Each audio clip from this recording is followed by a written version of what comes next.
LLC. Oh, thank you. Specializing in leadership, organizational communication, and cultural inclusion.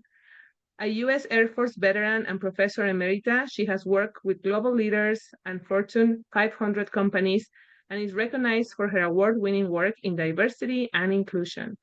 Families, please join me in welcoming Dr. Regina Lewis. All You right. can unmute super quick and give a clap, everyone. Thank you so much, Dr. Regina. Oh, wow. Thank you so much. I have been looking forward to this. I'm loving the floating hand clap. Thank you, Thomas. So, hello, everybody. I have always been really excited about coming and talking to all of you. And this is one of my favorite topics to actually do. And so, we're going to jump right in because I'm going to be having you all do some stuff today. So, get ready, set. Now, I realize that there's some people who have their cameras off. And if you can turn them on, please do, because I want to see the expression on your face. That's number one. Number two, the main reason is because 93% of our communication is nonverbal. And so I can tell if, you have a question, you're puzzling over something, and it becomes more interactive that way. There might be some of you that might be in your car. You'll still be able to do the exercises, which will be really cool. So we're going to go ahead and get started because there's stuff that I really want to share with you. And I also want to make it so that you can ask questions. So while I'm talking, if you have questions, just say, raise your hand. If I don't notice or if somebody doesn't notice, then just interrupt and say, hey, got a question real quick. So I don't have a problem with that at all. So we're going to go ahead and get this rocking and rolling. So this is the clean effect, the clean your closet effect. And I realized this effect many years ago. It wasn't something that I researched, although there's research out there. It was just, I could tell something was off when I was working on my PhD and my nephew came to visit me and he asked me, could he use my car to just run to the store? And I said, yes. When he came back, he said, Auntie, I'm so surprised. He says, I've never seen your car look so bad. I felt horrible. And all I could think about is if you only knew what I have going on right now, you would understand there's no way I have time to clean my car. But it stayed on my mind for a long time. And so, that started to help me to understand. And then when I finally did clean out my car, I really felt better. And I was like, whoa, like, what is this all about? So, this is where this clean your closet effect came in. I started doing executive coaching and helping people with their life. So, my lifestyle coaching is a little bit different from other people. And one of the first things I do is say, you need to clean your closet. And they're looking at me like, what? And some of them say, well, my closet is clean. Well, the closet is the metaphor for whatever is disorganized.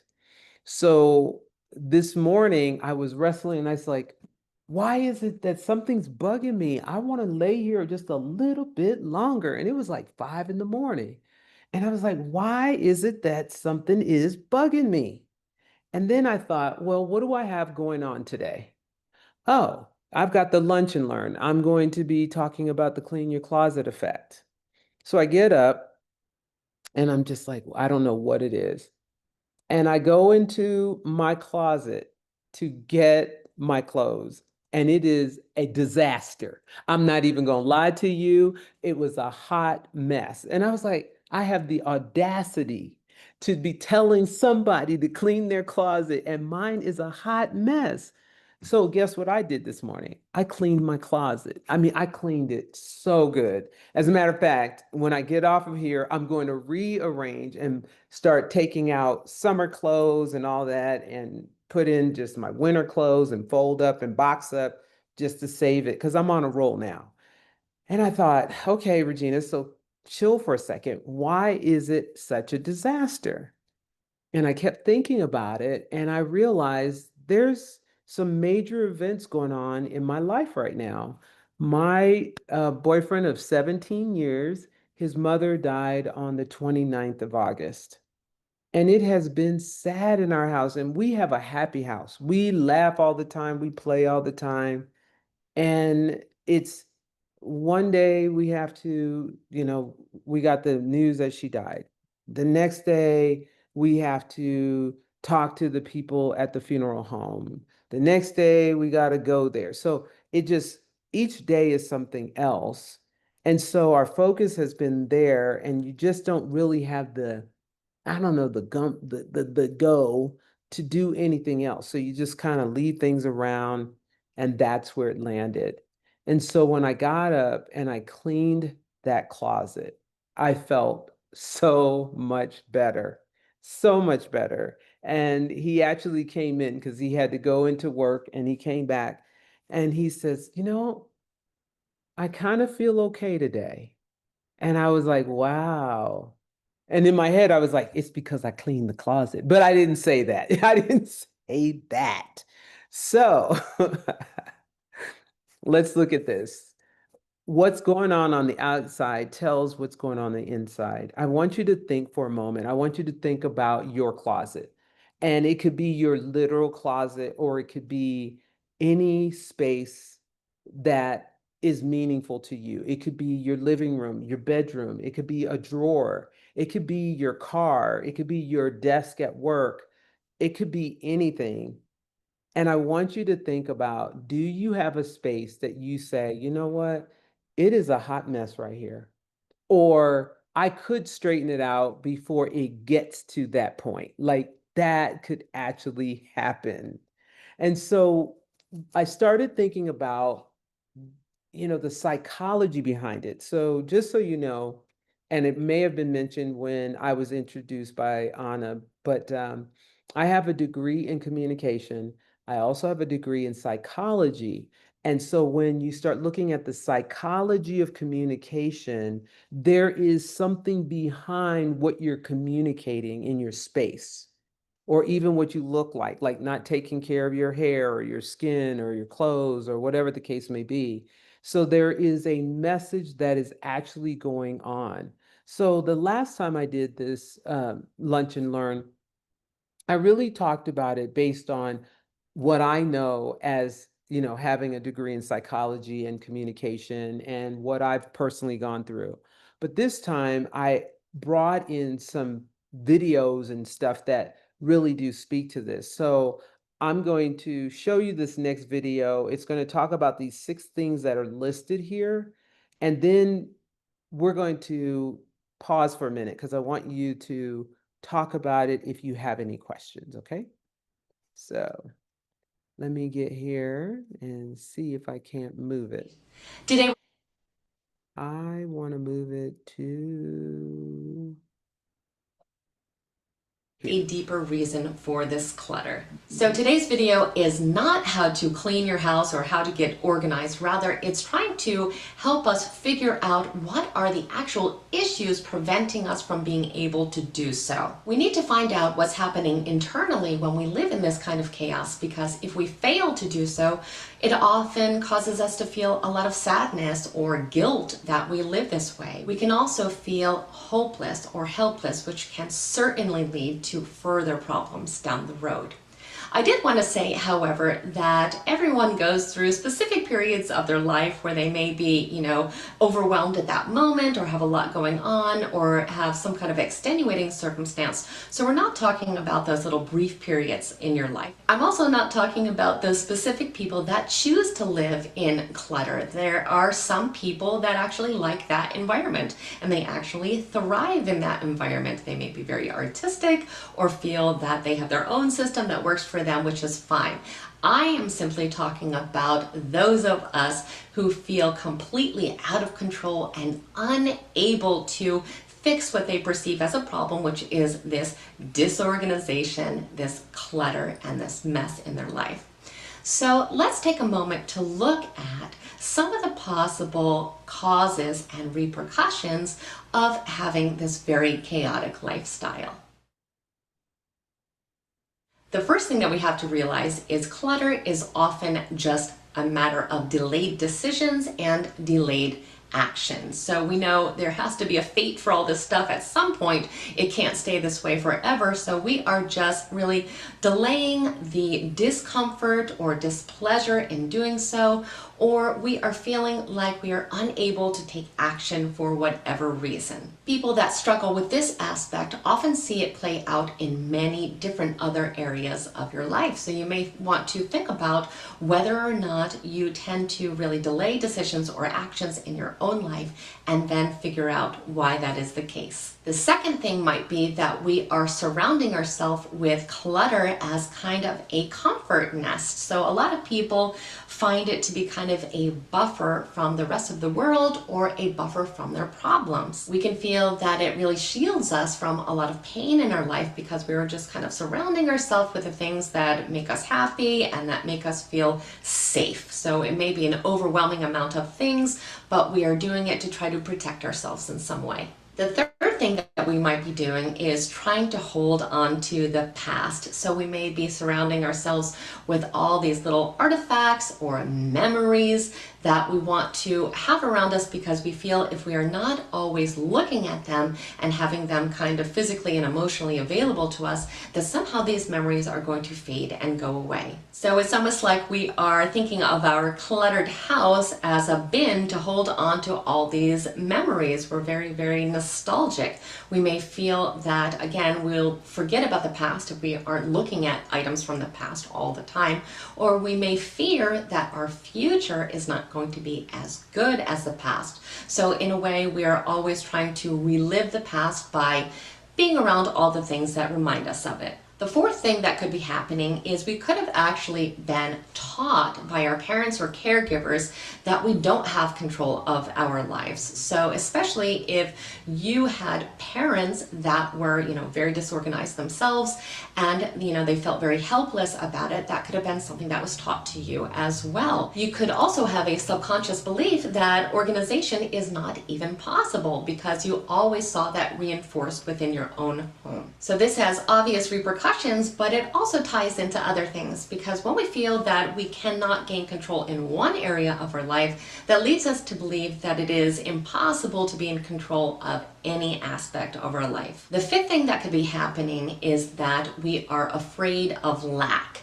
So we are worried that we are going to go through a time when we're not going to have what we need. We won't be able to fill our needs. So we are trying to hold on to every possible thing to make sure that we never suffer that feeling of lack. So we might be afraid to waste. We may be feeling that we just have to hang on to every little thing that ever enters our life. And it could be because we have experienced lack or loss in our life before, or we may just have a fear that it will happen to us in the future. The sixth thing that could be happening is that we are trying to avoid thinking about a traumatic life event. So if we had something that happened to us that is very, very painful, in a way, if we keep our mind and our home completely cluttered, there's really no time to address those issues because there's always something right in the forefront that needs to be addressed. This is something that can also really become a pattern in our life, because if we are trying to avoid thinking about situations or dealing with situations in our life, we tend to really stuff our life or clutter it with lots of things that really are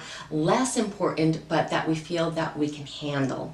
So psychologically, we're just kind of trying to fill our life with as much chaos and noise and obligations as possible, so we never actually have to address the real issues in our life that could feel very painful and uncomfortable to address. All right. Wow. So I want you to look at these 6 different areas and see if any of those relate to you or someone that you know, and put it in the chat. Is it number 1, 2, 3, 4, 5, or 6? Or if it's none of these, but there is something, put that in the chat. I'd love to hear what you have to say. And if anybody has any questions, feel free to unmute yourself. Let's hear it. Okay.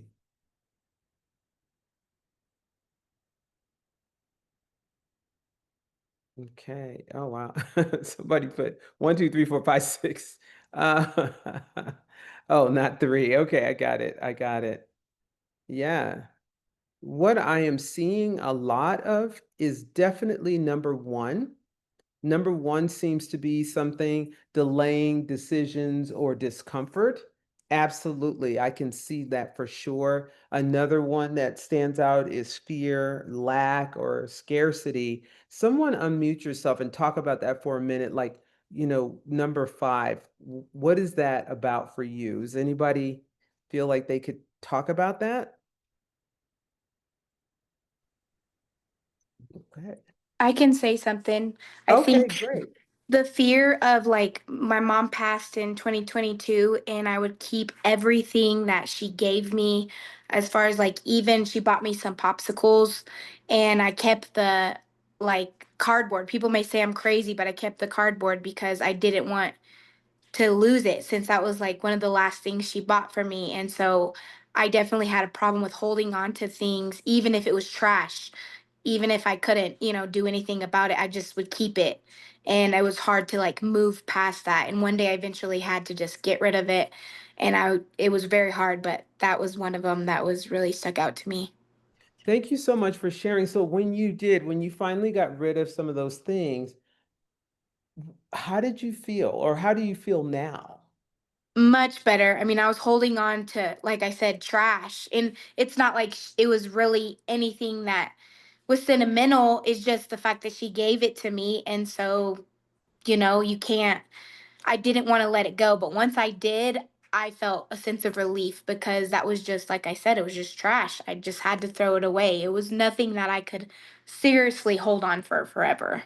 Oh, I'm so glad you brought that up because I'm sure there's other people on here today that can relate to that. And so, even people who are going to be watching this recording, I want you to take time to reflect on it. Like these questions that we're asking, take a moment and jot it down. Like, which ones stand out to you, or what are some of the reasons, and what would happen if you did get rid of it? Like, really have that heart to heart talk with yourself.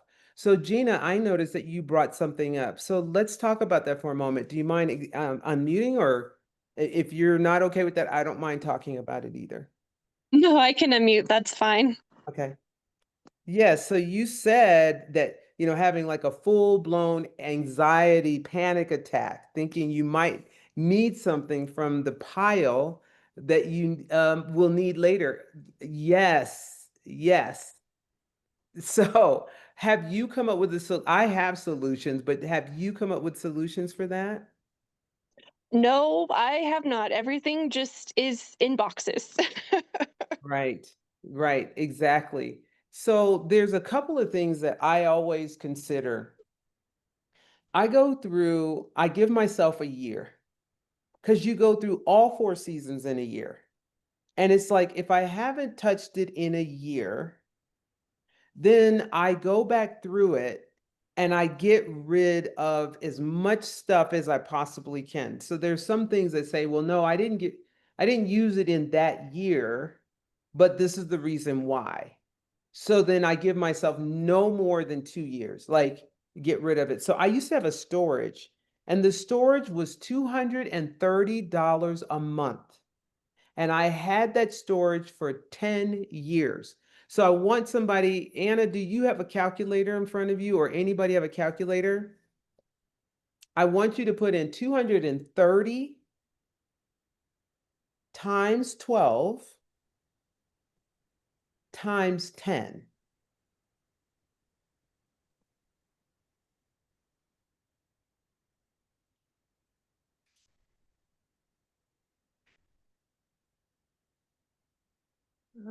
It is 27,600. 27,600. Think about what I could have done with that money. And all I was doing was holding on to stuff, and I had to get rid of it. And let me tell you how I got rid of it. I called up some people and said, do you want some stuff? And they said yes. And I just told them, here. And I gave them the key, and they emptied it out. And I just didn't think about it. I didn't look at it. I didn't do anything. The unfortunate part was about a year later, I saw her with a coat that I had been looking for. And I was like, dang it. Right. But here's the thing, like they also said, if we have something that you decide that you really, really want or need, we will give it back to you. And that helped me a lot. And when I saw the code, I really thought about it and said, I've been doing without that code for 10 years. Do I really need it? So I finally let it go. So it's really about just a little bit at a time. I'm going to show you a couple more tricks that you'll be able to do, okay? But I hope that helped. Yes, definitely, definitely. Okay, so you're not alone. We go through it. Let's see. From Michelle, you said one of my parents is a hoarder, and one of them always keeps all the things. I think it's rooted in trauma in their early lives that they never really addressed. Yeah, and that Yeah. can happen. And um, you know, if you go in and just get rid of all their stuff, that's even more traumatic. And so then there is. Yes. So my dad actually has had struggles with code enforcement over it, and that's what they do. Like they just get rid of stuff, and then he recollects stuff because the underlying, like they're treating the symptom for it, but there's like underlying mental health that's driving that That's exactly that right. isn't getting addressed. Exactly. And one of the things that I found, it's easier to work on yourself than it is to work on somebody else because we're not in their lives. And I understand it. That's what happened to my fiance, his mother, the same issue, and it never changed. You know, it was we were able to lessen it, but we had to do little by little because there is a lot of trauma behind it. And Yeah. sometimes, yeah, go ahead. Our family has had to build boundaries for ourselves around their decision making. And like my mom accuses us of having throwaway itis. But like I can count maybe on a couple fingers the number of times I've gotten rid of something and then I wish I hadn't gotten rid of it. And usually it's like it's not a I can't replace it. It's a okay, now I have to spend a little bit of money to replace that thing that I didn't think I was going to need.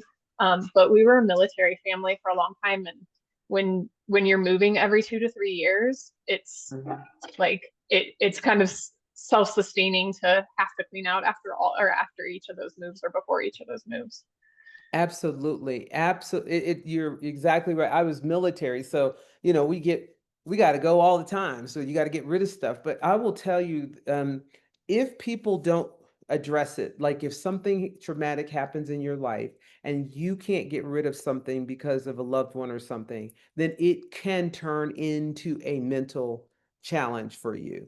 And so really deciding, so I'm looking at something that you said, Heather, and thank you, thank you, thank you for sharing. And I'm sorry for your loss, and I can imagine the pain.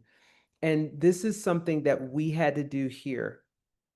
If it was left up to Justin, my partner, then we would have probably kept everything of his mom's. And I said, let's look at what's going to bring you joy, something that's not going to continue to relive the pain, but is actually going to bring you joy about that person. What will that be? And let's create that in our home, that it becomes that. And then we can take the other items and give it to people who really need it, that can't afford it. So it lives on. So it was a different way of looking at things.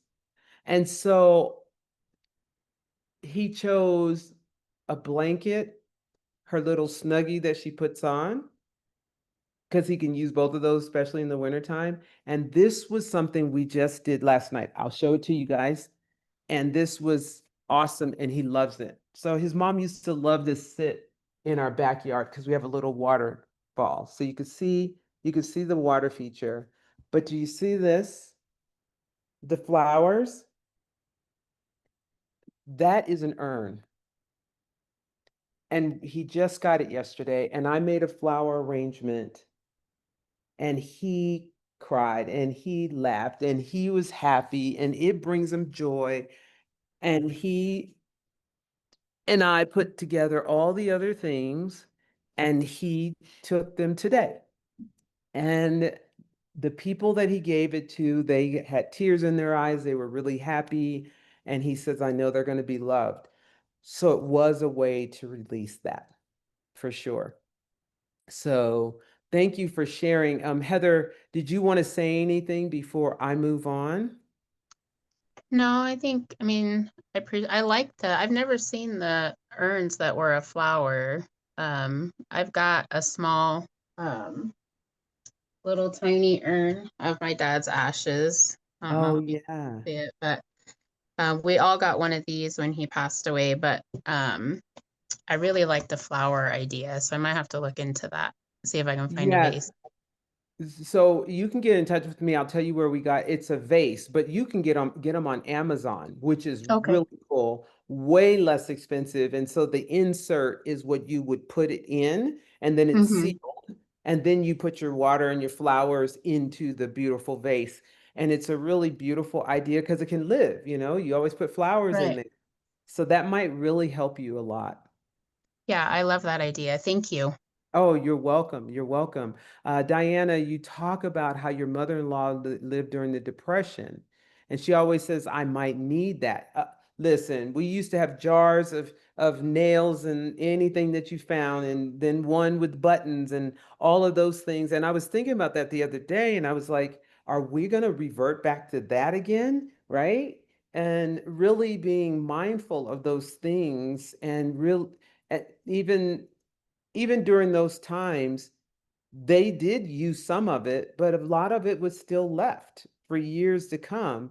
So again, it's hard to change it in somebody else, but we can do it in our own, right?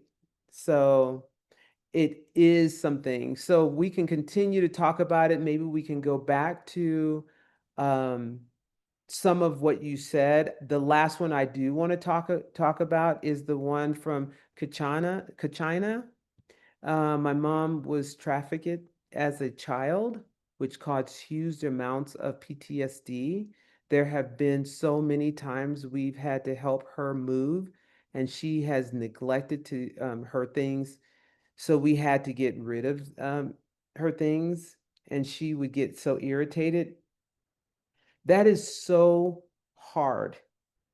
And this type of training is limited. It's limited to, here's an hour of information that could be shared.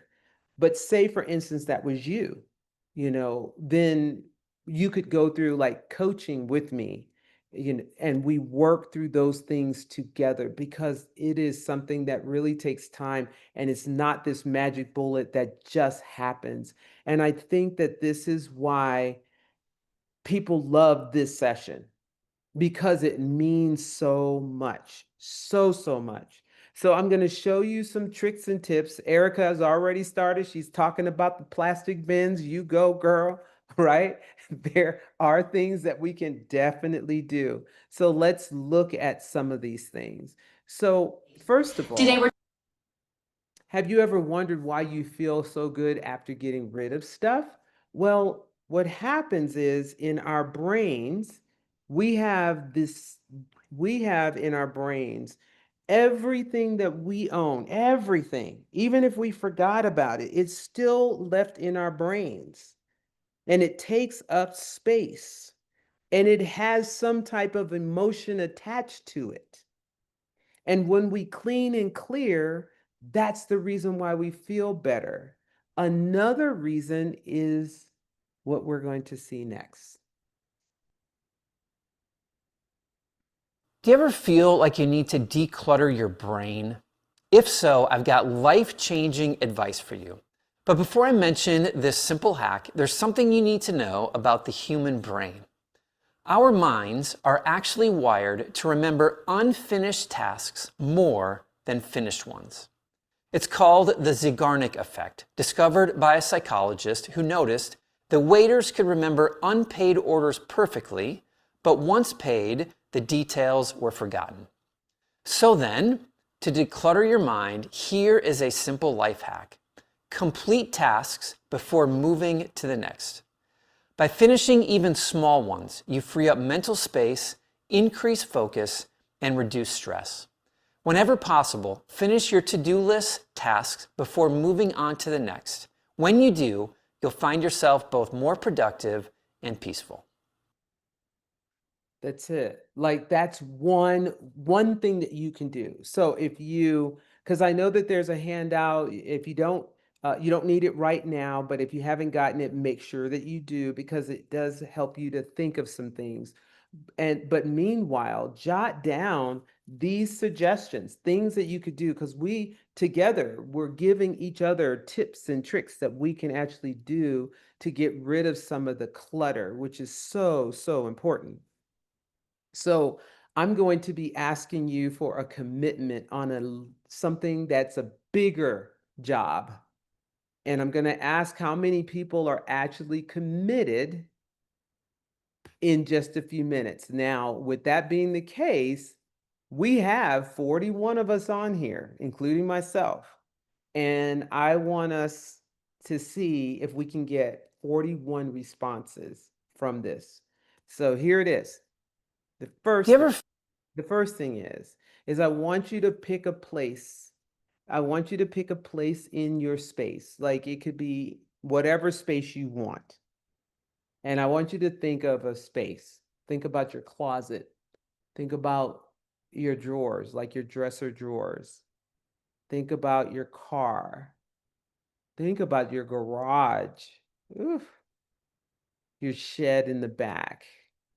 Something that you could actually clean out. And I want you to get rid of 50%. I know, it's like 50%. So out of the 50%, I want you to really get rid of 50% of that. So 50% of what you're going to get rid of, and then the other 50% you can box up like in those plastic bins. And then later you can work on those. But I want you to commit to doing that. Now, here's a little trick to be able to do it. I saw this on a Netflix show. It's called something tidy, Miss Tidy or something, but I used it with my mom, I used it with myself, and it works quickly. So all you do is you pick the space and you pile everything, just pull it all out so that the space is clear. Don't try to clean around it in that spot, just pull everything out, just pull it all out. And then you're going to make 3 piles, right? So the 3 piles that you're going to do, and then I'll come back to this screen. The 3 piles that you're going to do is yes, no, maybe, because you're going to go with your feelings, not your gut. Not your gut, because your gut's going to say, maybe I need to hold on to this. I don't want to get rid of it because it has sentimental value. I don't want you to do any of that. The feeling that I want you to look for is joy. So after you have this huge pile, I want you to grab one thing at a time. Just grab it. So if this is your pile, you grab it and you go, you just hold it and say, does this bring me joy? If right away it doesn't make you feel amazing and good, then you put it in the no pile. If it brings you amazing joy, put it in the yes pile. And if you go, well, I'm not really sure, put it in the maybe pile. So you've got 3 piles. And as soon as you have these 3 piles, like everything, that big old pile is gone and you have 3 piles, take the no and quickly put it in a black trash bag, put it outside, put it so that it can go to the Goodwill or wherever. Don't say I'm going to sell it. No, just here it is, it's going. So that you don't even look at it. So now all you have is 2 piles left. Go to your maybe pile and do the same thing over again until finally the only pile that you will end up with is your yes pile. That yes pile is what you're going to put away, because guess what? That space, the whole energy in that space will be nothing but joy, because that's what you put there, which is so awesome. I mean, it really is awesome. Like I have this one this like skirt. It is like the coolest thing I've had in a long time. I bought it like 5 years ago in Maryland. I can't find anybody that has anything like it. I've never seen anybody wear it, but I haven't worn it either. And I have it there because I'm like, I'm going to wear this one day. Yeah, right. So when I go to my pile, it's going to go in the maybe pile. I'm sure it's going to go in there today. And then it's probably going to be in the no pile because I haven't worn it. I really haven't. I just got to let it go. And believe me, right now, it feels like, but once I let it go, I won't even remember it because I never remember to put it on in the first place. So keep that in mind. Keep that in mind. So I want to know from you, will you commit to doing that between now and before the Thanksgiving holiday, even if you don't celebrate it, but the Thanksgiving holiday, which I think is like November 27th.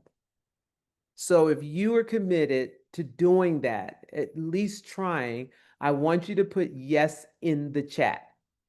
I'm going to go ahead and put yes because guess what? I'm going to do it today. Today. And I'm going to tell Deborah Hendricks that I'm going to do it so she can come over here and see if I really did it. Yeah. All right. I'm seeing these yeses. I'm seeing these yeses. You put it on there and it is, especially your kids' room. Yes. Yes. To bring you peace. Who gives a scrap? Yes. Okay. Yes. Who gives a scrap? That is wonderful. Yes. Yes. Yes. Yes. Yes, the garage. Oh, I need to do that too. Don't have me think of more stuff I got to do. Believe me, I know it's there. Oh, yes, your office space. Wonderful. All right. So I'm going to hold it to you, Jen. I'm coming. You only need to keep papers for tax purposes. Yes, yes. So all of this is really important because if something happened to you and you're no longer on this earth, somebody else has to deal with your stuff. And that's not fair. And then they're going to hold on to it because you held on to it. And it's just not fair. I've gone through that a couple of times. So I want to go back a slide. It's this one, the clean team. So let me tell you what I used to do. I couldn't afford a maid. I couldn't afford somebody to come in and clean my house. So I had 3 amazing friends. One of them was my sister. And what we decided to do was each month, like one of us would say, this is the area that I want to clean. I need to clean this, like my garage or these cabinets or whatever. And we would all come over on a Saturday and we would help clean that space on that day. Sometimes it would take a day and then the next day, a half a day. The next month, we went to another person's house and whatever their space was. So we rotated until all 4 of us were able to do that. And we were able to clear space, which was really cool. And we all helped each other out. So that's just something to do. So I just have a couple more things that I want you to look at. This one has a lot to do with your health. So this is my pantry right now. And well, not right now. As a matter of fact, I took this picture the last time I did this presentation. And what I did was I got rid of temptation. I got rid of the stuff that I shouldn't be eating in my house. And when I first did this, it was June of 2024. And I cleared out stuff and I lost 25 pounds, just like that. Joint pain went away. My A1C went down. You know, I wasn't having the headaches. I was sleeping through the night. And I was like, okay. So this year it looks a little bit different because I don't have these sauces or this canned spray, the syrup. I keep the syrup when I have guests. They can consume it, but I don't. I don't consume any bread, pasta, rice, flour, sugars, white potatoes, potato chips. I don't eat any of that, except if you invite me somewhere and there's like this delicious cake, I'm gonna eat it. But when I get home, I'm not gonna do those things. So I don't completely take away, but I make sure at home when we go into the cabinet and we reach for something, we already know that it's something that's good for us. So that is definitely something that you could do. Here's something else. You can do these 3 things. So I saw this little video. I'm basically a teenager trapped in an old lady's body. I don't like cleaning. I don't like doing chores, but these 3 rules have changed my life. A few years ago, I started parenting myself and telling myself I cannot have fun at night. I cannot watch a show or even go to bed unless I've done my 3 daily chores, which are dishes, 1 load of laundry, and tidy for 10 minutes. And if I parent myself, if I force myself to do just 3 things a day, my house stays in control and tidy all the time. I'm telling you, put on your big girl pants, parent yourself today. Do not let the inner teenager win and do these 3 things. I'm basically So there it is. 3 things, just 3 things, and that is it. And so I want you to decide what would be those 3 things. You know, I like these 3 right here, but I don't have enough laundry to put in a load every day. But for some people, that's like, oh, that's a great idea. But I love the tidy for 10 minutes. I love the tidy for 10 minutes because you just get on a roll. Now, what you have to do is stick to your word so that you believe you. So if you say, I'm just going to tidy up for 10 minutes, set an alarm for 10 minutes. Now, if you start cleaning up and you go, ooh, I could go longer, then tomorrow, then set it for 20 minutes or for an hour, as opposed to, you know what, I said I could do this for 10 minutes and now it's been 3 hours later. Your body ain't going to do it the next time. It's going to be like, you tell me too many stories. I don't believe you at all. So just make sure you set what you are actually going to do. Actually going to do.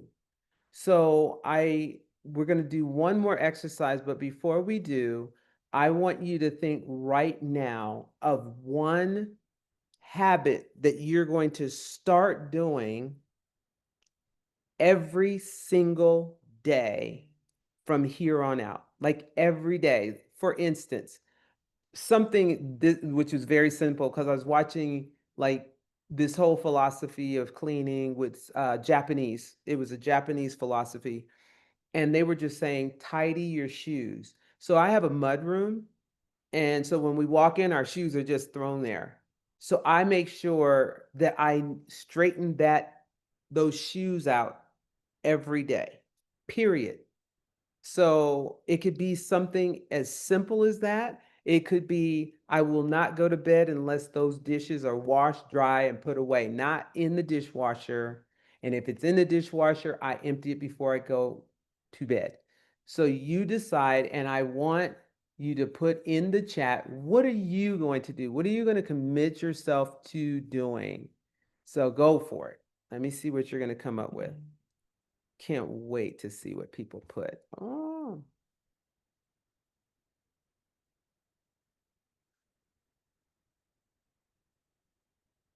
One load of laundry a day. Yes, hang up all clothes no matter how tired. Oh my gosh. Ooh, maybe I need to do that one. Yes. Putting away clothes. Tidy the shoes. Yes. 15-minute timer for everyone to do. Yes. Yes. I love it. 3 things. Yes. Yes. I'm just loving this, what you are saying here. Oh my goodness.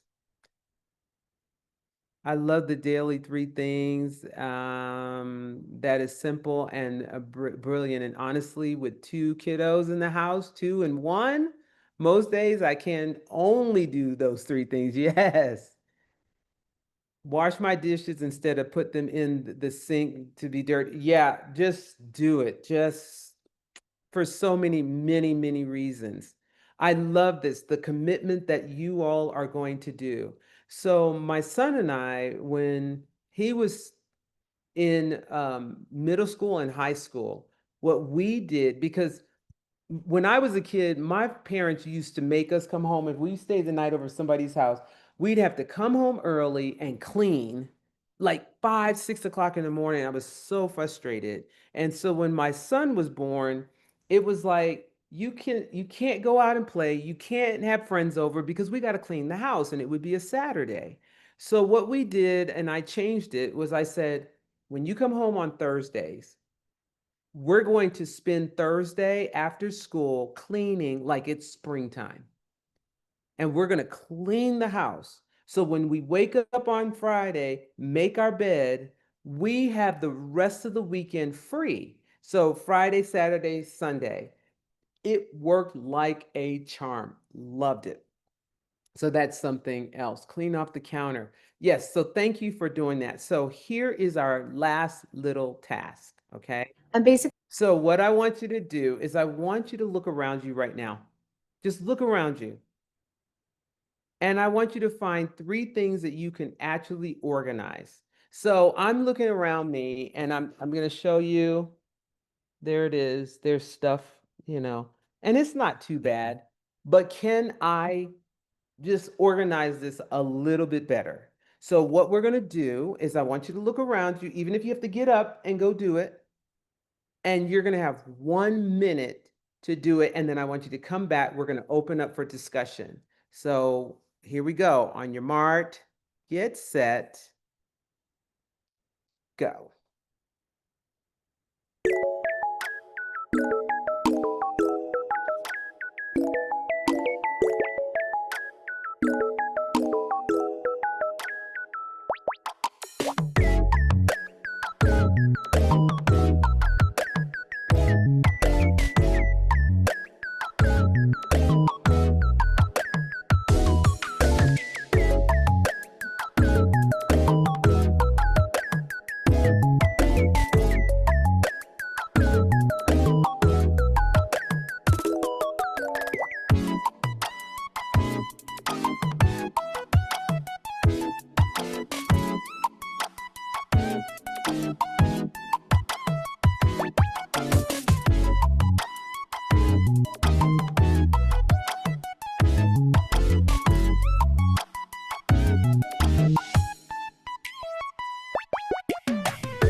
Perfect. Okay, come on back. Woo! Yay. So let me show you mine. Ta-da! That's all I got. That's it. Woo! Okay, so we're getting ready to open up for conversation. But before we do, just wanted to make sure that you had my information. There is my email, my website, my phone number. If you click on that QR code, then that takes you to my digital business card. So anytime that I'm speaking or I'm doing an event, it even shows you about my school, which is the Regina Speaking Academy. It's a 1-week intensive public speaking training. You'll hear all kinds of things. So save that in your phone. So go ahead and click on that. And then we've got a good 5 minutes for discussion before I turn it back over to the ladies who are running the show.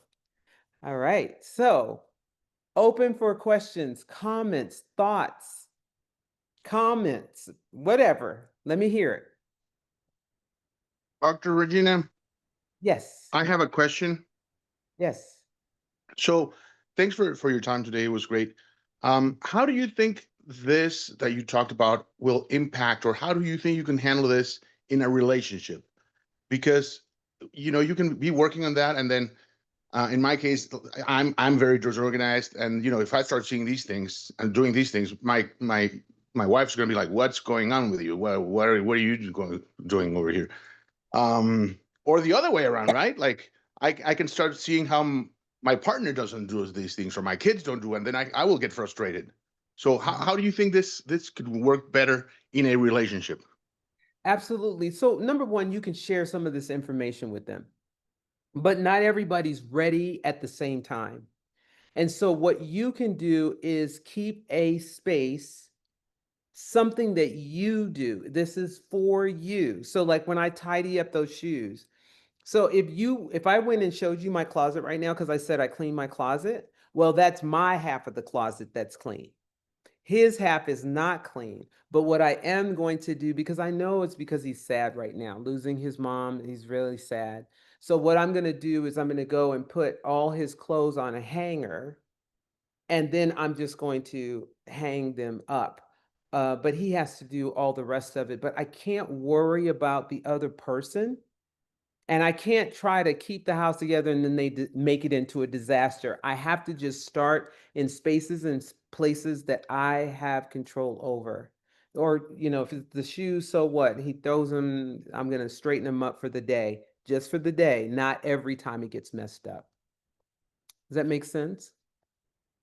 Okay, fantastic. Thank Yeah, you. absolutely. Thank you. You're welcome. Anyone else? Oh. Yes. So what did you say, Carolyn? You said I keep a small basket of toys in my living room. Helps keep it easy to tidy and the kids can play downstairs without it feeling overwhelmed. Yes, and I don't care how young your child is. You can get your child, as long as your child can pick up something, you teach them to put it back. Like when my son was really tiny in the bathtub, when he finished, we still had to he had to put the toys back in there. Every single time. Yes. Let's see. Start small with relationships. 3 top things drive you crazy, like clothes on the floor, trash. Yeah, and that's something else, Rodrigo. You could probably say, hey, let's do this one thing together and see how you both can do it. And don't think of something big and lofty that you're not going to follow through or they're not going to follow through. So, just something, just one thing that's really, and just say, when it's a mess, this is really a reflection of what's going on in our relationship. So, one thing that we have that's a big rule for us is to never leave our room junky because that is our space. So, we get up, and as much as I don't have time, even if we just pull the covers up, but that's it, fluff the pillows a little bit, we try to make sure that it stays clean. I keep time will tell bins for clothes, paper, stuff. My kids are more inclined to put something in the bin if they know they can come get it. If truly wanted or needed. Yes, I love that. Time will tell. And you should put a time limit on that time will tell bin to say when you put it in here, if you don't go put it away, then it's gone by the end of the week or whatever the case may be. I love that. Anything else? We got about a minute left. Anything? Oh, yes. Any any Lego kids tips? I just have them in unused kitchen trays and one area in the house. I totally get that. When they're talking, I'm going to walk us down so that you can see the Lego room and what we do. But what I would do is I would just have enough to put in Ziploc baggies, the large Ziploc bags, and then they stay all together, and then that's it. That's it. Everything else got to go. And there are some Lego stores that you are able to take all the rest of them that you have, and you can do something with it. Something So, we've done, mhm. I have 6 children and we homeschool and we do lots of Legos.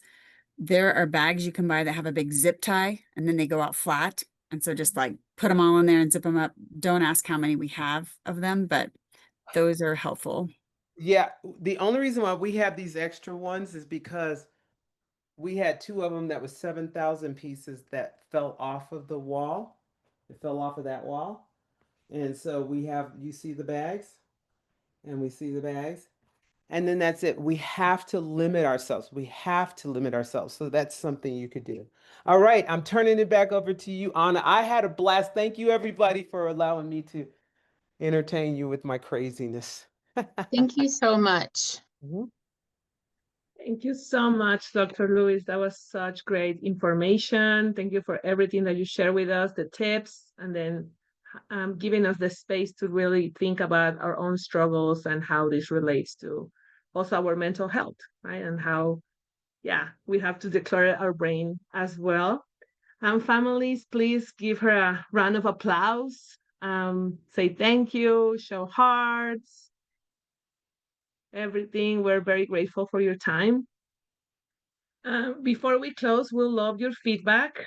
I am adding the link for the survey in the chat. The link is there. Please take a few minutes now to complete it. It's not going to take you longer than 2 minutes. So please, let's do that now while we announce the winners